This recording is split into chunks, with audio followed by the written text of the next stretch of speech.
ये जो साधना अब आप करने जा रहे हो, शक्ति ग्रहण करने के लिए जा रहे हो, ये ऐसी अनमोल है जो कि आपको सभी कुछ प्रदान करती है। यानी कि आपके अंदर की जो हीलिंग पावर है उसको जागृत करती है। और जो शक्ति आपके अंदर इतने जन्मों से है, लेकिन क्या अभी तक आप उसको जानते थे? नहीं जानते थे ना। जैसे मृग है, अपने अंदर कस्तूरी है, उसको कस्तूरी को लेकर के घूम रहा है, लेकिन फिर भी नहीं उसको जानता था।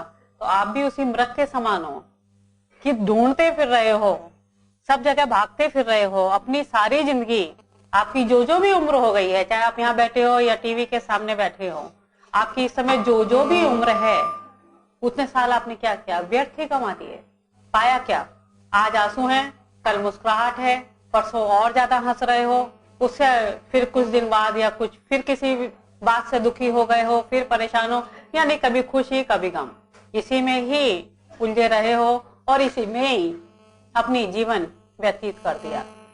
उस कस्तूरी को आपने पहचानने की कोशिश ही नहीं की, यानी कि उन शक्तियों को पहचानने की, जानने की, समझने की कोशिश ही नहीं की जो कि आपके अंदर हैं, जो कि ईश्वर ने इंसान के अंदर ही नहीं, हर जीव के अंदर विद्यमान की हैं। तभी कहते हैं ना उसको परमात्मा, और इसको आत्मा, उसका अंश है। और जब उसके अंदर सारी शक्तियां हैं तो उनका कुछ अंश तो हमारे अंदर भी होगा ही। और हर जीव के अंदर आत्मा है, इंसान के अंदर ही नहीं है। तो हर जीव में ही सारी शक्तियां विराजमान हैं। और ये शक्ति हीलिंग जो आपको दी जा रही है, यानी कि हीलिंग पावर, वो हर जीव में है। लेकिन उसको इस्तेमाल क्यों नहीं करते हैं? बल्कि कुछ परेशानी होती है, दुख तकलीफ होती है तो इधर उधर भागते हैं। जैसे मृग भागता है ना इधर उधर, खुशबू आती तो भागता है, कहां से आ रही है, कहां से आ रही है, उसको प्राप्त करने के लिए भागता है। ईश्वर ने हमें सुख भी दिए हैं, दुख भी दिए हैं। और ठीक है, ये बात सत्य है कि सुख और दुख दोनों आते हैं तो हमारे कर्मों के ही फल स्वरूप आते हैं। लेकिन हमें दुख या सुख जो भी आते हैं, हमेशा उसके पीछे हमें कोई ना कोई संदेश, मैसेज ईश्वर का होता है। लेकिन उस मैसेज को हम कभी रिसीव करने की कोशिश नहीं करते, कभी उसे पढ़ने की हम कोशिश नहीं करते। हम उस दुख से छुटकारा पाने की कोशिश करते हैं। हम ये नहीं जानने की कोशिश करते कि ईश्वर इस दुख के पीछे हमें क्या समझाना चाह रहे हैं, हमारे अंदर क्या पैदा करना चाह रहे हैं, हमें क्या सीख देना चाह रहे हैं, हमें आगे किस मार्ग पर बढ़ाना चाह रहे हैं। बल्कि हम और उल्टा करते हैं। हम उस दुख से छुटकारा पाने के लिए और भागते रहते हैं, कभी इसके पास, कभी उसके पास, कभी उसके पास, एक अंधे व्यक्ति की तरह कि हमें कुछ दिखाई नहीं दे रहा और ना तो हमें कुछ सुनाई दे रहा है। बस ये है कि हाँ, कांटा चुभा, इधर से भागे, उधर कांटा चुभा, उधर से भागे, उधर कांटा चुभा, उधर से भागे, जबकि चारों तरफ कांटे ही कांटे हैं। उन कांटों में हमें क्या मिलना है, क्या नहीं। ये तो इस तरह से है कि आप वो जीवन जी रहे हो कि आप सड़क पर चलते चले जा रहे हो, जंगल में चलते चले जा रहे हो, सामने दीवार आ गई तो आप क्या करोगे? दीवार पर पैसेज पढ़ोगे या फिर उस दीवार से अपना सिर टकराओगे? तो सिर, दीवार से सिर मारोगे तो क्या होगा? सिर लहूलुहान नहीं होगा। वही आप अपने जीवन में करते जा रहे हो। अगर हम ये समझें उस दीवार पर क्या लिखा है, डायवर्जन लिखा है, क्या लिखा है, रुकना लिखा है, मुड़ना लिखा है, क्या चीज लिखी है, तो हम अपने जीवन को सफल बना सकते हैं। उस संदेश को पढ़ें, अपने अंदर की जो ईश्वर हमें देना चाह रहे हैं, उन शक्तियों को हम जाने, पहचाने, समझें और उनका प्रयोग करें, तो हमें अपने जीवन में सभी कुछ प्राप्त हो सकता है। तो ये शिव शक्ति हीलिंग जो है, ये आप ऐसी हीलिंग है कि आपके अंदर जो ईश्वर ने अनेकों शक्तियां विद्यमान की हैं, एक नहीं अनेकों हैं, उनमें से एक शक्ति है हीलिंग पावर। उसको जागृत करना है। वो जागृत कैसे होगी? अभी तो आप उसको जानते पहचानते ही नहीं हो, तो जागृत कहाँ से होगी? बहुत मुश्किल है। क्योंकि पहले तो हमें किसी चीज को, अगर ये दिया भी जलाना है तो पहले दिए को जानना होगा कि ये है क्या। जैसे एक छोटा बच्चा होता है, वो पूछता है माँ बाप से ये है क्या, चाहे जल रहा है लेकिन वो फिर भी पूछता है कि कैसे जलेगा। आप उसे समझाते हो कि हाँ, इसको इस तरह से जलाया जाएगा, आप घी डाला है, बाती डाली है, इस तरह से आप इसको जला सकते हैं। लेकिन फिर उसके बाद भी आपको दिया सलाई की आवश्यकता होती है, यानी अग्नि तो प्रज्वलित करनी होगी तभी तो ये दिया जलेगा। इस बर्तन में बाती भी है, घी भी है, लेकिन अग्नि प्रज्वलित करने के लिए फिर भी आवश्यकता है। तो आपके अंदर वो शक्ति है, लेकिन उस शक्ति को जागृत करने के लिए उस दिया सलाई की आवश्यकता है। वो दिया सलाई यानी कि श्री शक्ति हीलिंग में वो आपको हम प्रदान करेंगे कि वो शक्ति आपको दी जाएगी और आपके अंदर शक्ति के साथ वो घर्षण करके और उसको वो प्रज्वलित करेगी।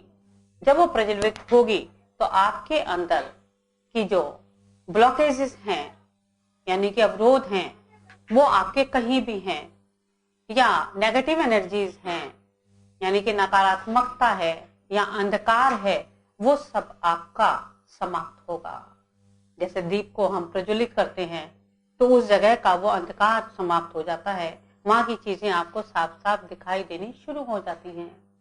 तो उसी प्रकार से जब ये शक्ति आपके अंदर जाएगी तो वहां आपके जो भी, क्योंकि ये आपको शक्ति दी जा रही है, जैसा कि नाम है सिद्ध शक्ति, यानी कि ब्रह्मांड में बहुत सारी अनेकों शक्तियां हैं, उनमें से कुछ शक्तियों को सिद्ध किया गया है। उनमें से एक शक्ति ये है जो कि हीलिंग पावर को जागृत करेगी, इसीलिए इसका नाम है सिद्ध शक्ति हीलिंग, कि हीलिंग पावर को ये जागृत करेगी, जिससे कि आप अपने तन की, मन की, भावों की, विचारों की हीलिंग कर सके, उपचार कर सके। क्योंकि मनुष्य के दुख का कारण सबसे ज्यादा यही है। आप देखें व्यक्ति की परेशानी कहाँ से होती है? विचारों से। अगर किसी चीज को देख करके, किसी बात को सुन करके या कुछ देख करके उसको भाव आए, दुख के भाव आते हैं, संताप के भाव आते हैं, वियोग के भाव आते हैं, जैसे भी भाव आते हैं उनसे विचार उत्पन्न होते हैं, उनसे मन अशांत होता है। और जब मन अशांत होता है तो तन में तो बीमारी आती ही आती है, क्योंकि ये सब इंटरलिंक है और एक चक्रव्यूह है। इसमें ना चाहते हुए भी व्यक्ति घुसता चला जाता है और घुसता चला जाता है, लेकिन निकलना नहीं आता। निकलने के लिए वो बहुत तड़पड़ाता है, बहुत चीखता है, लेकिन आवाज कहीं नहीं पहुंचती। अल्टीमेटली क्या होता है? सारा डैमेज उसका अपना ही होता है, किसी और का नहीं होता, उसका अपना ही नुकसान होता चला जाता है। और नुकसान वहीं पर होता है जहां पर कि वो सबसे ज्यादा बैठता है। वो तन में ज्यादा बैठे, मन में ज्यादा बैठे, भावों में बैठे, आपके विचारों में बैठे, जहां भी ज्यादा बैठेगा। और इन चीजों से निकलना नामुमकिन है, क्योंकि ना तो ये चीजें आपके जानबूझ करके अपने अंदर डालते हो और इनको जानबूझकर निकालना चाहो तो भी ये नहीं निकलते। ऐसे में क्या होता है? आपके कहीं भी कोई भी प्रॉब्लम है, तन में है, मन में है, भाव में है, विचारों में है, कहीं भी है, क्या होता है? आपको कहीं आना जाना, किसी की बातें कुछ अच्छी नहीं लगती। आपको यही होता है बस मैं अकेला बैठा रहूं, रोता रहूं, परेशान होता रहूं और इसी में डूबा रहूं। कोई आपको निकालना भी चाहता है तो भी आप निकलने की कोशिश करते हो, लेकिन नहीं निकल पाते हो, क्योंकि उस समय आप ऐसे माया जाल में, ऐसे भंवर जाल में फंस जाते हो कि निकलना चाह करके भी नहीं निकल पा रहे हो। तो ये सी शक्ति हीलिंग आपको ऐसी जगह, ऐसी अवस्था में आपको मदद करती है कि जहां की कोई भी चीज, संसार की कोई भी चीज, कोई भी दवाई आपकी मदद नहीं कर सकती। वहां पर आप ये चीज शक्ति हीलिंग करके, जो अभी आप यह शक्ति लोगे, ये शक्ति हीलिंग करके आप अपने आप को जिस भी लेवल पर आप परेशान हैं या बीमारी महसूस कर रहे हैं, निकाल सकते हैं। जैसे शरीर में कहीं दर्द हो रहा है, दर्द की या और किसी बीमारी की, तो आजकल साइंस इतनी तरक्की कर चुकी है कि बहुत बीमारियों की दवाइयां निकल चुकी हैं।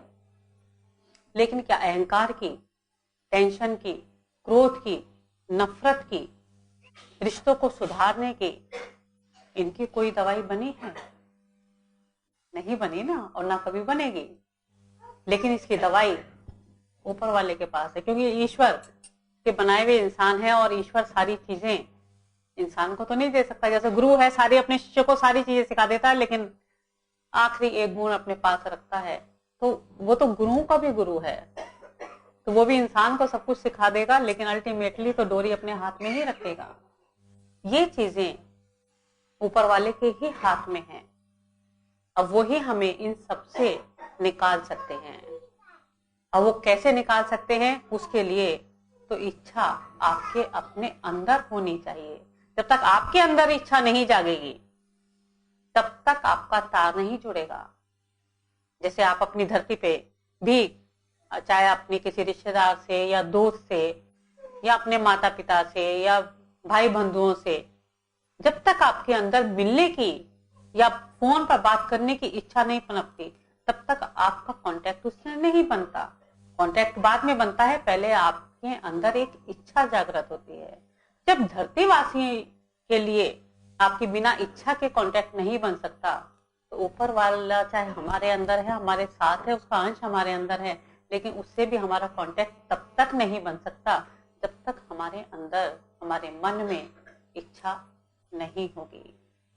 अपने अंदर अपने बाकी के जिंदगी को अंदर से बाहर से चारों तरफ से सुखी बनाने के लिए, आनंद पूर्वक बनाने के लिए आपको अपने अंदर यह इच्छा जागृत करनी होगी।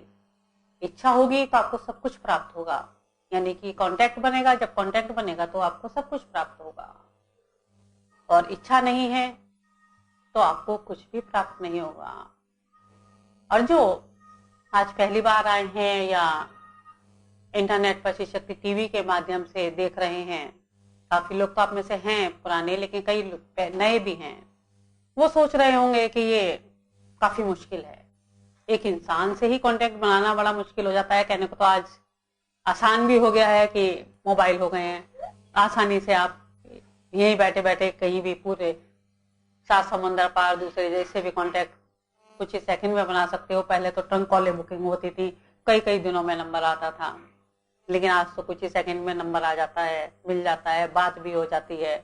और भी एडवांस हो गए हैं, इंटरनेट के द्वारा चैटिंग भी हो जाती है और भी बातें हो जाती हैं, लेकिन उनमें भी बाधाएं आ जाती हैं, वहां भी कनेक्शन कई बार नहीं मिल पाते हैं। तो ऊपर वाले से कनेक्शन बनाना तो और भी ज्यादा मुश्किल है। वहां चलो धरती वासियों के लिए तो आपको मालूम है कि नेट भी है, मोबाइल भी है और भी कई चीजें हैं, आप उनसे कांटेक्ट बना सकते हो। कांटेक्ट बनाने के जरिए आपको मालूम है, लेकिन ऊपर वाले से कांटेक्ट बनाने का जरिया मालूम है आपको? नहीं मालूम ना। कितने भी तरक्की कर चुके हो, चांद तक भी पहुंच गया है इंसान, मंगल तक भी पहुंच गया है, ये भी देख लिया है कि वहां पे जीवन है या नहीं है, वहां पे जमीनें भी खरीदी जा रही हैं, लेकिन क्या ऊपर वाले से कांटेक्ट बनाने का इतने तरक्की कर चुके हो कि उनसे संबंध बना सकते हो आसानी से? नहीं बना सकते। लेकिन इस शक्ति हीलिंग में आप उनसे कांटेक्ट बना सकते हो, आसानी से बना सकते हो, क्योंकि जब इंसान इतनी तरक्की कर सकता है तो इंसान को बनाने वाला तो इंसान से भी सुप्रीम ही होगा, कम तो नहीं होगा। जब इंसान यहाँ तक पहुंच सकता है तो उसको बनाने वाला तो उससे ज्यादा ही होगा। वो तो गुरुओं के गुरु हैं, तो वो तो और ज्यादा आसानी से, तुम्हें तो फिर भी कुछ ना कुछ चाहिए, इंस्ट्रूमेंट चाहिए, तभी कांटेक्ट बना सकते हो। लेकिन ऊपर वाले को तो किसी इंस्ट्रूमेंट की आवश्यकता नहीं है। उनकी जो शक्ति हमारे अंदर विराजमान है, उनका जो अंश हमारे अंदर विराजमान है, उसको किसी इंस्ट्रूमेंट की आवश्यकता नहीं है।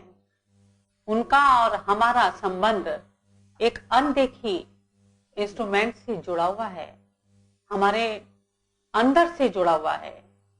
जरूरत है तो हमें केवल वहां तार लगाने की और स्विच ऑन करने की। जब तक हम वो तार नहीं जोड़ेंगे, तार तो है लेकिन तार अलग है, उस तार अलग हो रहेगी तो एक जिंदगी क्या कई जन्म निकल जाएंगे, पता भी नहीं चलेगा। लेकिन अगर वो तार जोड़ देते हैं, तार जोड़ने के बाद भी स्विच ऑन करना पड़ेगा, वो कर देते हैं तो क्या होगा? स्विच ऑन हो गया, तार जुड़ गई तो क्या होगा? उजाला हो जाएगा। और उजाला हो जाएगा तो हमारे अंदर, मन में, विचारों में, भावों में, तन में जहां भी अंधकार है, नकारात्मकता है, अवरोध हैं, वो सब समाप्त होंगे। और जब वो सब समाप्त होंगे तो अंदर जितनी भी शक्तियां हैं वो सारी आपको क्लियर दिखाई देंगी, साफ साफ दिखाई देंगी।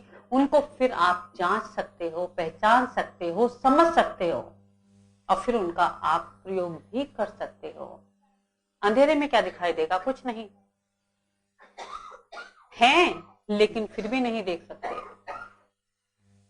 जैसे दिन के उजाले में अब आपको सब चीज साफ दिखाई दे रही है, अंधेरा हो जाएगा, अंधेरा होने के बाद ये सारी लाइट्स भी हम ऑफ कर दें, सारी चीजें हैं, लेकिन उसको आप जानते ही नहीं हो, पहचानते ही नहीं हो, समझते ही नहीं हो, प्रयोग भी मालूम है लेकिन फिर भी उसका उपयोग नहीं कर पाते। तो ऐसे ही हमारे अंदर भी है, हमारे अंदर हमने अंधकार अपने आप रखा हुआ है। हम वहां कुछ जल, ठीक है, ये दीपक है, दीपक रखा है, दिया सलाई से हमने इसमें अग्नि प्रज्वलित करी, नहीं तो ऐसे दीपक का क्या काम, क्या फायदा, जो कि उजाला कर ही नहीं पा रहा है। ऐसे हमारे अंदर है सब कुछ, लेकिन उसको हम प्रज्वलित ही नहीं कर रहे हैं। तो इसमें किसका कसूर है? ऊपर वाले का कसूर नहीं, इसमें हमारा अपना कसूर है। उसने तो हमें सब कुछ दे दिया, उसने हमें बर्तन भी दे दिया, घी भी दे दिया, बाती भी दे दी, दिया सलाई भी दे दी, सब कुछ दे दिया, लेकिन हम तो बैठे हुए हैं आराम से कि अच्छा जब कोई होगा तो जला जाएगा। ऐसी जिंदगी जीने का फायदा क्या है? जैसे आपने एक कहानी सुनी होगी कि सुपर आलसी, महान आलसी एक व्यक्ति था। आप टीवी देखते हो, बाकी और भी आप सुनते हो, बस खुश होकर के हंस करके रह जाते हो, लेकिन क्या कभी सोचा है कि आप उस महान आलसी व्यक्ति से क्या आप खुद कम हैं? आप भी कम नहीं हो। वो कथाएं बनाई गई हैं, कहानी बनाई गई हैं आपको समझाने के लिए कि जैसे एक महान आलसी था, व्यक्ति था, उसके पास कुछ भी चीज पड़ी होती थी तो आलस की वजह से उसका प्रयोग ही नहीं करता था। चाय का गिलास रखा है लेकिन चाय ठंडी हो रही है, लेकिन उसने इतना कष्ट नहीं करना कि यहाँ से चाय का गिलास उठा करके पी ले। आवाज कोई कहता था कि चाय तेरी ठंडी हो रही है तो चाय पी ले, हाँ अभी पीता हूँ, कोई उठा के तो दे दे तभी तो चाय पीऊं। मतलब इतना कष्ट नहीं कि यहाँ से गिलास उठा करके पी ले, नहीं, कोई गिलास उठा दे तो मैं चाय पीऊं। घर में चोर चोरी कर रहे हैं, कौन है भाई? चोर है।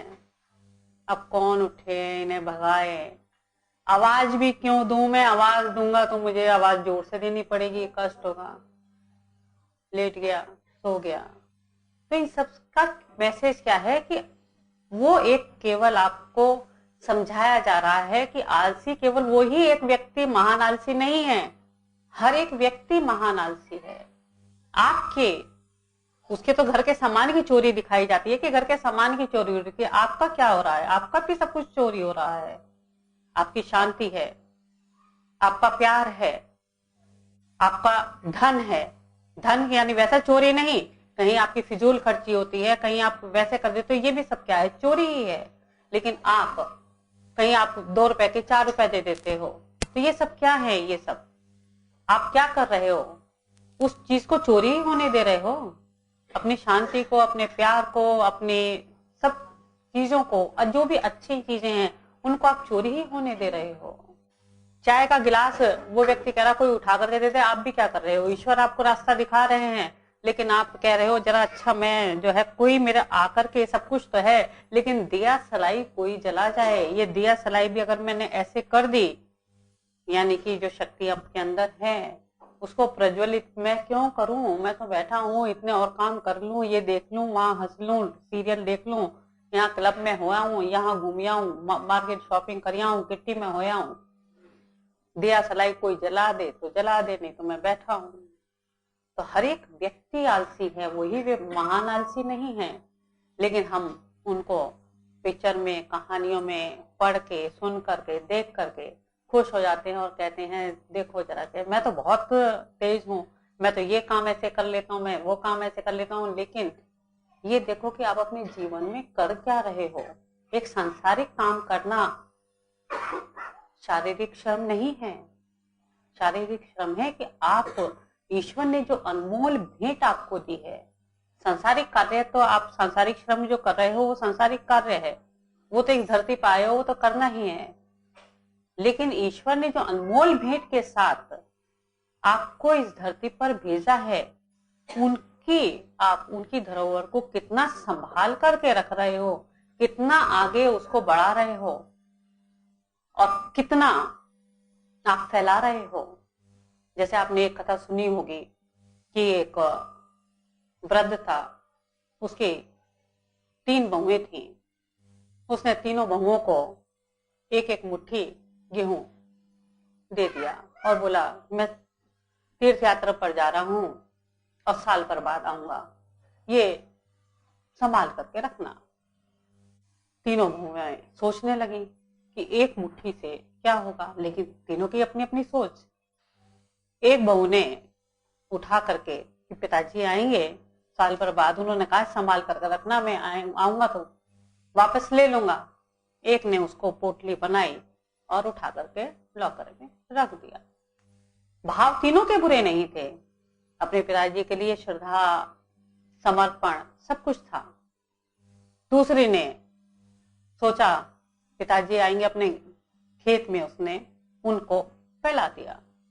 और तीसरी को घर में बच्चे भूखे थे, भूख लग रही थी, उसने रोटी बना करके खिला दी।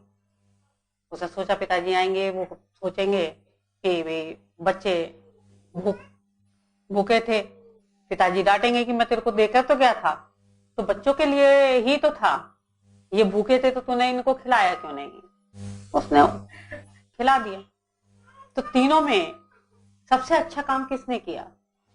खेत में डाले। क्यों? दूध जिसने बच्चों को खिलाया, बच्चे भी तो भूखे थे, बच्चों को उनके घर के वंश थे तो उनको खिला करके गलती की, श्रद्धा है। लेकिन तीनों में सबसे अच्छा कार्य किसको कहेंगे?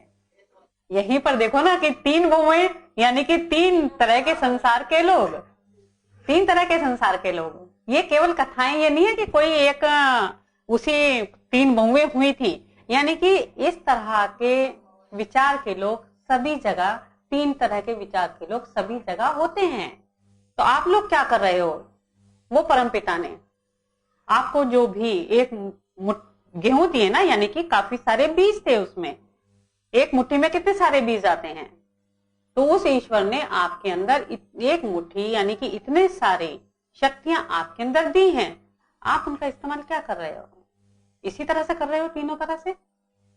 और ज्यादातर वही कर रहे हो कि भूखे हैं तो खा लेते हैं, या उठा करके रखे हुए हो, धरोहर यानी जान ही नहीं, समझ ही नहीं रहे हो। जैसे पहली बहू ने करा कि बस ये नहीं हो कि उसकी श्रद्धा में, विश्वास में, समर्पण में किसी प्रकार पिताजी की अवहेलना करना है, ऐसा कोई उसका भाव नहीं था। तो यही भाव था। तो आप लोग भी क्या कर रहे हो? समझना नहीं है, कुछ नहीं है, जो ईश्वर ने दी है बस उसको अपने अंदर रखे रखो। जब ये शरीर छोड़ करके जाएंगे तो वापस वो ले लेंगे, ठीक है। अब उसमें कीड़ा लगता है नहीं लगता है, वो रहता है नहीं रहता है, आपको कोई मतलब नहीं है। जैसे उस बहू को कोई मतलब नहीं था, ऐसे आपको भी कोई मतलब नहीं है कि इसमें क्या लगता है, क्या होता है, क्या नहीं होता है। तो सबसे अच्छा कार्य किसने किया था? जिसने कि उसको खेत में कि वो एक मुट्ठी अनाज कितना हो गया, और आप में से ज्यादातर सब यही कर रहे हो कि उसको तिजोरी में बंद करके रखे हुए हो। तो आज की जो साधना है वो यही है कि आप अपने अंदर की हीलिंग पावर को जानोगे, समझोगे, पहचानोगे, और फिर अपने आप को हर लेवल पर, यानी कि तन में आपके कोई बीमारी है, क्योंकि तन साथ नहीं देगा तो सब कुछ बेकार है। मन साथ नहीं देगा, मन में शांति नहीं होगी तो सब कुछ बेकार है। दिमाग में शांति नहीं होगी तो सब कुछ बेकार है। कितना भी कुछ कर लो सब बेकार है। क्रोध, अहंकार, नफरत, ये आप जानबूझ करके अपने अंदर नहीं लाए हो, ये भी समय के साथ साथ आपके अंदर आ गई हैं। किसी के अंदर कम है, किसी के अंदर ज्यादा है, लेकिन सभी के साथ है। तो जैसे आप जानबूझ करके इसको अपने अंदर नहीं लाए हो, ऐसे ही ये आप साधना जब रेगुलर करेंगे तो ये आपकी अपने आप चली जाएंगी। जैसे जैसे आई हैं आपको नहीं पता लगा कब आ गई, कब बढ़ गई, और कब इनके आप चक्रव्यूह में फंस गए। आप जानते हो, समझते हो कि ये चीजें नुकसान पहुंचाती हैं, आपको भी नुकसान पहुंचाती हैं, आपके काम को भी नुकसान पहुंचाती हैं, और आपके रिलेशंस में भी नुकसान पहुंचाती हैं, लेकिन फिर भी करते हो। बाद में पछताते हो, लेकिन फिर भी हो जाता है, क्योंकि अपने ऊपर कंट्रोल नहीं है। तो लेकिन जब ये आप ये साधना करोगे तो जब ये अंधकार समाप्त होगा तो अंधकार में ये सारी नकारात्मकता है, ये सारी जितनी भी नेगेटिव चीजें हैं आपकी अपने आप भस्म हो जाएंगी। पता ही नहीं लगेगा कि कब आपको कोई याद दिलाएगा। आप तो इतना क्रोध करते थे, इतनी नफरत थी, आपका इतना द्वेष था, इतनी ईर्ष्या आपके अंदर थी, इतने आप टेंशन में रहते थे कि आपके माथे यूं रहते थे, चेहरा ऐसा रहता था, आपका शरीर में आपके दर्द रहता था, रात को नींद नहीं आती थी, हर समय सबसे आप लड़ते झगड़ते रहते थे, घर में अशांति रहती थी। एक थोड़ा ना, कितने इसके कॉन्सिक्वेंसेस निकलते हैं। जैसे पेड़ तो एक होता है लेकिन उसकी पत्तियां टहनियां बहुत सारी, एक नहीं बहुत सारी निकलती हैं, ऐसे इनकी भी टहनियां पत्ते बहुत निकलते रहते हैं। लेकिन हम उन टहनियों पत्तियों को नहीं काटेंगे, हम पेड़ को ही काटेंगे, तो बाकी के टहनी पत्ते जितने भी निकल रहे हैं सारे अपने आप सूख जाएंगे और अपने आप खत्म हो जाएंगे। तो तैयार हो सब? टीवी के सामने जो बैठे हैं उनसे तो खैर नहीं पूछ सकते हैं, वो तो खैर वहीं गर्दन हिला रहे हैं और अपने आप ही मान रहे हैं, लेकिन हाँ यहाँ वाले तो जवाब दे ही सकते हो। लेकिन इसमें आपने एक बात का ध्यान रखना है, इस प्रकृति के नियम से, इस ब्रह्मांड के नियम से चलना होगा। आप अपने शरीर को, आप अपने इंटरनल पार्ट को भी अगर आप देखें तो ये भी नियमों में बंधा हुआ है, ये भी नित्य कार्यरत है, ये भी हमेशा कार्य करता रहता है।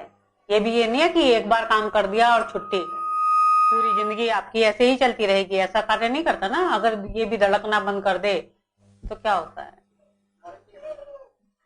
तो ऐसे ही ये नहीं सोचें कि आज आपने शक्ति ले ली, बस आज आपने साधना कर ली और फॉर एवर के लिए आपको ये प्राप्त हो गया और आपके जितने भी अभी आपको फायदे बताए हैं वो सारे आपको प्राप्त हो जाएंगे।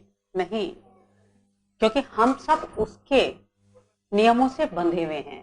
धरती के नियम या हमारे देश के नियम या हमारे शहर के नियम तो गवर्नमेंट बनाती है और उसकी अवहेलना भी हर एक व्यक्ति करता है। उनको तो क्योंकि वो इंसान है, आप धोखा दे सकते हो, लेकिन उसकी आंखें हम सबसे ऊपर हैं, उसको हम धोखा नहीं दे सकते। उसके नियमों के खिलाफ हम नहीं जा सकते, उसके नियमों से हमें चलना पड़ेगा। तो उसने ये नियम बनाया है कि इस धरती पर जो भी कुछ होगा वो नित्य कर्म होगा। जो नित्य कर्म नहीं करेगा उसे पूर्ण फल प्राप्त नहीं होगा। इसलिए आप देखें, आप नित्य खाते हैं, नित्य आप पीते हैं, नित्य आपके शरीर के जो अंदरूनी अंग हैं वो भी नित्य कार्य करते हैं।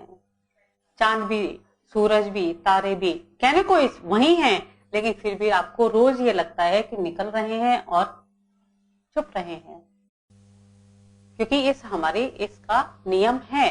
तो आपको भी ये नियम फॉलो करना पड़ेगा, क्योंकि ईश्वरीय शक्तियां हैं और ईश्वर है, कोई इंसान की गवर्नमेंट की बनाई हुए नियम नहीं है कि आप कुछ भी इसमें, क्योंकि करते हैं, बहुत लोगों को देखा है, इसमें भी करते हैं कि हाँ हमने ये कर दिया था, इसकी जगह हमने ये कर दिया, आज हमने ये कर दिया, क्योंकि इंसान अपनी आदत से बाज नहीं आता वो फिर भी, लेकिन ये नहीं सोचता कि इंसान को हम सब कुछ कर सकते हैं, लेकिन शक्तियों को, ईश्वर को हम धोखा नहीं दे सकते। एक बार माफ कर देंगे, वो 2 बार कर देंगे, लेकिन फॉर एवर माफ नहीं करेंगे। जैसे माँ बाप होते हैं ना कि अपने बच्चों की बातों को 1 बार अनदेखा कर देते हैं, 2 बार अनदेखा कर देते हैं, 5 बार कर देते हैं, 10 बार कर देते हैं, लेकिन अल्टीमेटली क्या होता है, अगर बच्चा छोटा होता है तो उसको मार भी देते हैं, डांट भी देते हैं, सजा भी दे देते हैं, लेकिन जब बच्चा बड़ा हो जाता है तो फिर उसको मारते डांटते नहीं है, सजा नहीं देते हैं, फिर दूसरी तरह की वर्बली सजा नहीं होती है, उनकी दूसरी तरह की सजा होती है जिससे कि बच्चा समझे।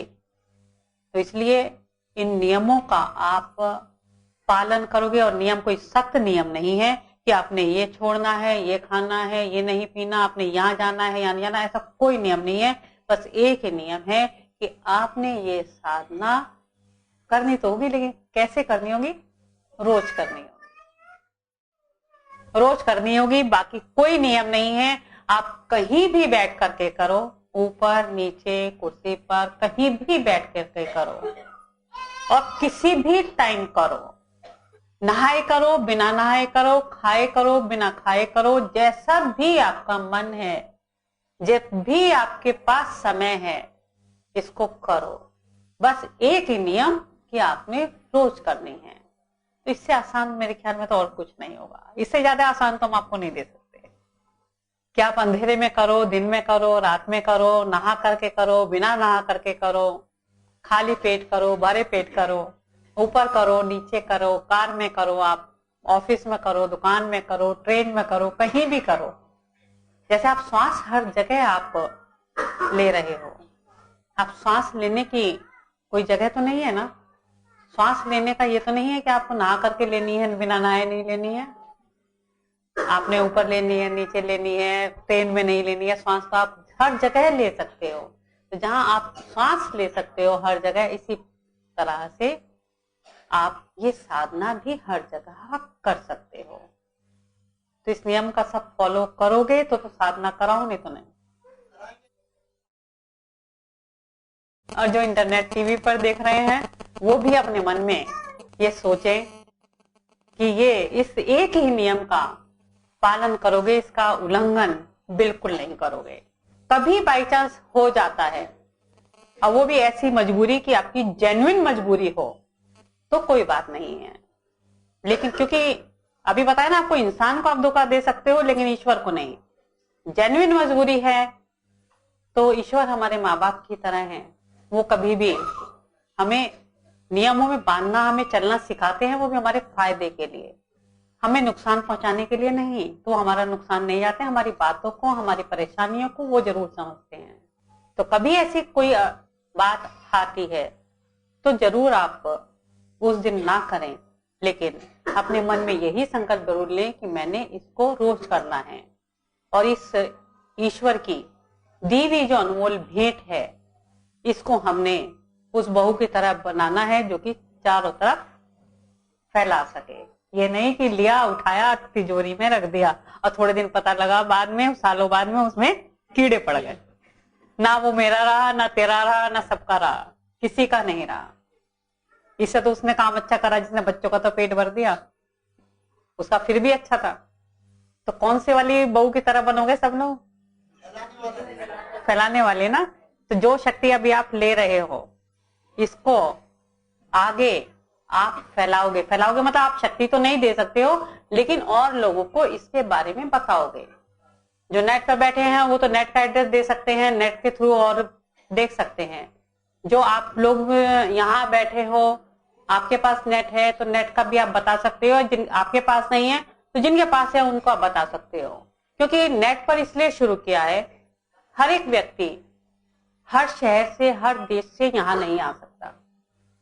कभी उसको यहाँ या इस शहर में भी है तो भी आने में कई बार आदमी को दिक्कत होती है, लेकिन वो भी जेन्युइन होनी चाहिए। तो उसमें वो व्यक्ति घर बैठे, इंटरनेट टीवी स्पेशल बनाया गया है, स्पेशल इसका निर्माण किया गया है। इसीलिए आप नाम देखें ना, शिव शक्ति टीवी नाम है। तो उसको आप बताएं, फैलाएं, यहाँ आने के लिए या शिव शक्ति टीवी के लिए। शिव शक्ति टीवी का एड्रेस मालूम है सबको? जो नेट पर बैठे हैं उनको तो खैर पता ही है, क्योंकि वो तो लॉग ऑन कर चुके हैं। लेकिन आप लोगों को मालूम है? नहीं, श्रद्धा जी जागरण ये तो है एक नेशनल, हमारे देश के।